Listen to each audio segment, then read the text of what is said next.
Bonjour, chers amis des trois continents, et bienvenue encore dans la maison du Seigneur et la présence de Dieu. Alors, je crois de tout mon cœur que chaque jour est unique et en ce dimanche 19 juillet 2020, le Seigneur va déverser quelque chose d'unique. La vérité, c'est que ce jour ne durera que 24 heures. Après ça, il n'y aura plus jamais pour l'éternité un autre dimanche 19 juillet 2020. C'est pourquoi chaque chose que le Seigneur s'apprête à faire doit être précieux. Chaque jour doit être valorisé dans votre vie. Seigneur Dieu de grâce, je prie que tu ouvres l'entendement de nos cœurs et que tu nous permettes de recevoir ta parole avec joie et action de grâce. Au nom de Jésus. Veux-tu vivre et réussir? C'est le thème de notre mini-exhortation. Et je sais que c'est une question qui aura toujours des réponses positives. Tout le monde veut réussir, tout le monde veut vivre. Personne ne veut échouer, personne ne veut mourir. C'est pourquoi il me revient de partager avec vous quelques clés pour rester dans la course de la foi et la réussite. Et souvenez-vous, il n'y a pas deux secrets, il n'y a pas trois secrets. Tout revient à la grâce de Dieu. La Bible dit, car c'est par la grâce que vous avez été sauvés. Je lis dans Éphésiens 2:8. Par le moyen de la foi. Et cela ne vient pas de vous, c'est le don de Dieu. Le verset 9 dit, ce n'est point par les œuvres afin que personne ne se glorifie. Et donc la base de ce que je veux dire est sur la grâce de Dieu. Ne réside pas dans ce que tu dois faire pour être sauvé, mais réside dans ce que le Seigneur a fait. Et c'est cette faveur imméritée qu'on appelle la grâce de Dieu. Et aujourd'hui, en partageant mon message, je me suis renseigné un peu et depuis que la pandémie Covid-19 a commencé, depuis décembre de l'année passée, j'ai conclu que tout le monde avait un besoin particulier. Vous savez, beaucoup d'industries n'ont pas pu survivre à cette crise sanitaire qui est devenue une crise sociale et ensuite une crise économique. Seules quelques industries ont pu survivre. Et parmi les industries qui ont survécu, se trouve l'industrie agroalimentaire. L'industrie de la nourriture, si vous voulez.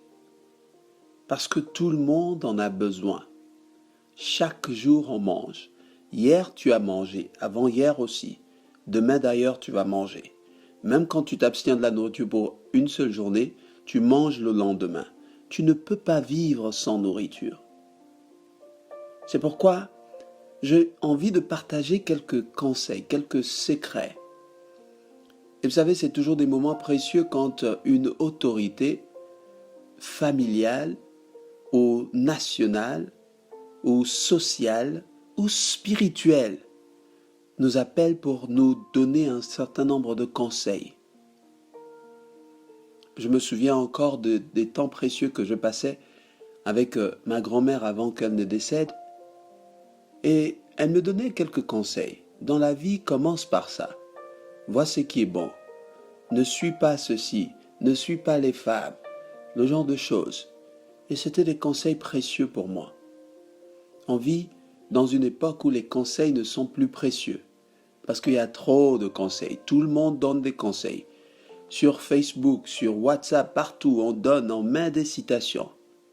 C'est bien des citations. Mais la provenance du conseil ou de la citation ou des mots va déterminer sa substance dans nos vies. Matthieu 4.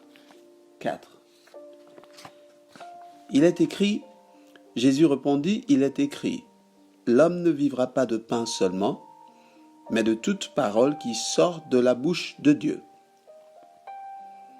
Si vous avez remarqué, c'est la réponse du Seigneur étant tenté par l'ennemi, étant seul, et il lui a donné une réponse en commençant par « il est écrit ». Quand on est attaqué, quand on est tenté, la bonne réponse, c'est « il est écrit ». Si vous avez tout oublié dans ce message, retenez qu'il est écrit. Donc sache-le, que non seulement la parole de Dieu est souveraine, mais cette parole qui est souveraine te dit que tu sais pour vivre, tu n'as pas besoin que du manger. Parce que tu es un être spirituel. Le manger s'occupe de ton corps qui est physique. Mais ton esprit, qui est d'ailleurs la substance qui te différencie de l'animal, a besoin de beaucoup plus que du pain et des yaourts.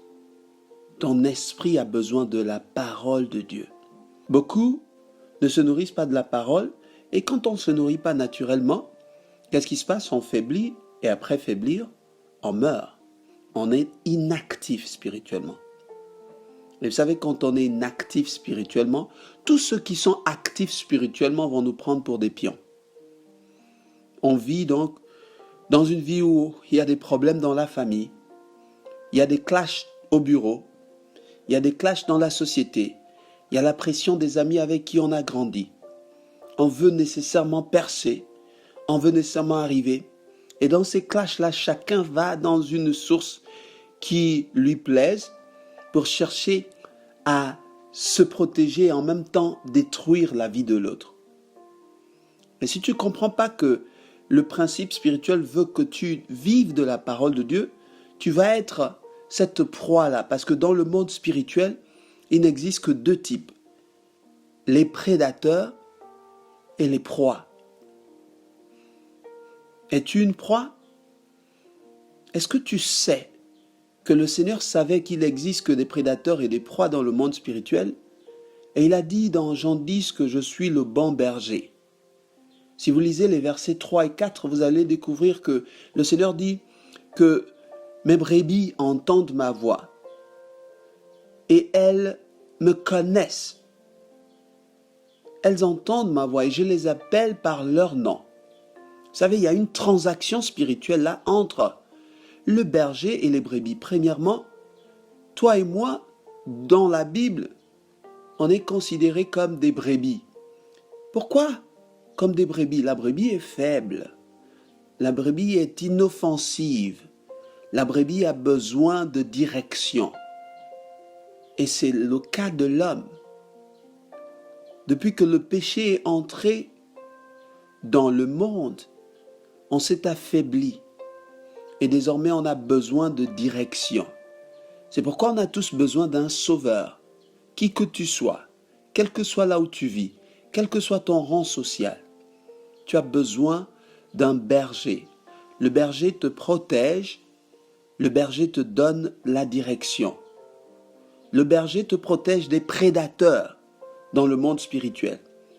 Il te donne sa couverture et tu as l'impression d'être puissant. En vérité, c'est de sa puissance dont il s'agit. En vérité, c'est parce que tu as une transaction avec lui. Donc l'homme ne vivra pas de pain seulement, sache-le, mais de toute parole qui sorte de la bouche de Dieu. Mais de toute parole, pas une des paroles, toute parole. Par exemple, dans les attaques spirituelles, si je donne la parole de Dieu, elle contrecarre. C'est ce que le Seigneur a eu avec Satan dans Matthieu 4. Vous savez que si tu es attaqué dans tes rêves, et si tu as des mauvais rêves, tu peux te lever et déclarer que j'appartiens à Jésus. Tu peux déclarer que Christ est mort pour moi. Tu peux déclarer que je suis racheté. Tu peux déclarer que je suis la propriété du Seigneur. Tu peux déclarer que je suis dans le sang de l'agneau. Tu peux déclarer que je suis dans le nom de Jésus. Tu vois, toutes ces paroles sont la parole de Dieu, viennent de la parole de Dieu. Et donc, si tu ne t'exerces pas, tu vas être une proie. L'ennemi va chercher à t'attaquer.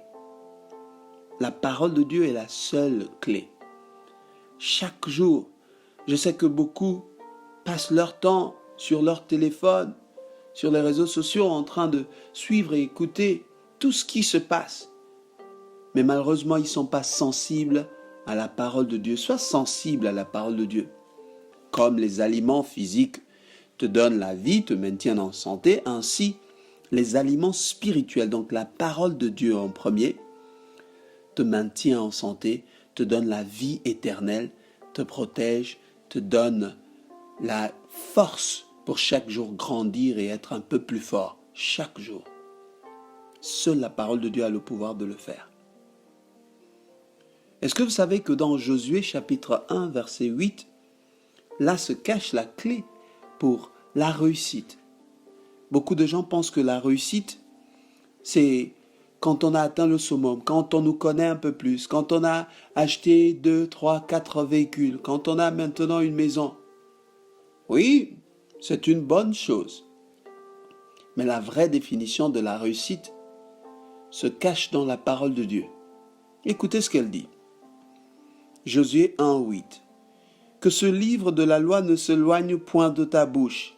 Médite-le jour et nuit, pour agir fidèlement selon tout ce qui y est écrit. Car c'est alors que tu auras du succès dans tes entreprises, c'est alors que tu réussiras. Souvenez-vous, cette parole est donnée à Josué par le Seigneur.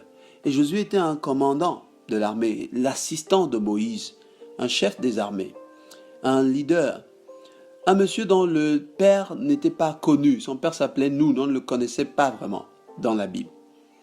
Vous savez, peut-être que je parle à quelqu'un qui est un commandant, peut-être que je parle à un leader, peut-être que je parle à quelqu'un dont le nom n'est pas nécessairement connu, ou peut-être que je parle à quelqu'un dont le nom est bien connu. Quel que soit ton rang, sache que le Seigneur te dit, médite-la jour et nuit. La Bible ne dit pas « lis-la ». Non, méditer c'est au-delà de lire. Le verbe utilisé ici c'est méditer. Et donc on lit d'abord, mais au-delà, on essaie de comprendre, on essaie de relire, on essaie de prier, on essaie de demander la grâce de Dieu pour la compréhension, on relit, etc. Et c'est l'image d'une vache qui rumine. J'ai découvert récemment qu'une vache, quand elle broute des herbes, elle va ruminer entre 8 et 12 heures de temps par jour. Vous voyez, le processus est lent. Pourquoi? Parce qu'elle va mâcher ces herbes. Les herbes vont être envoyées dans les estomacs ou dans le rumen.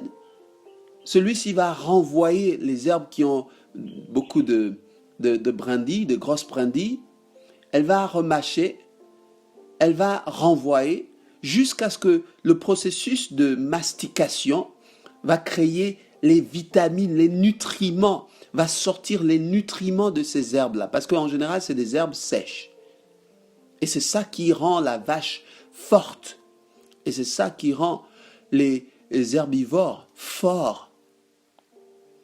Est-ce que tu es fort dans ta marche avec Dieu? La bonne question c'est, est-ce que tu médites la parole de Dieu? La Bible dit jour et nuit. Comme une vache qui continue de mâcher et mâcher encore et encore jusqu'à 12 heures par jour. Tu dois continuer de manger dans les Écritures, de les lire, te lever le matin, à midi, le soir, à minuit, à 3 heures du matin, comme si ça ne suffisait pas, comme si ta vie, ta survie, ton existence et ta réussite en dépendaient.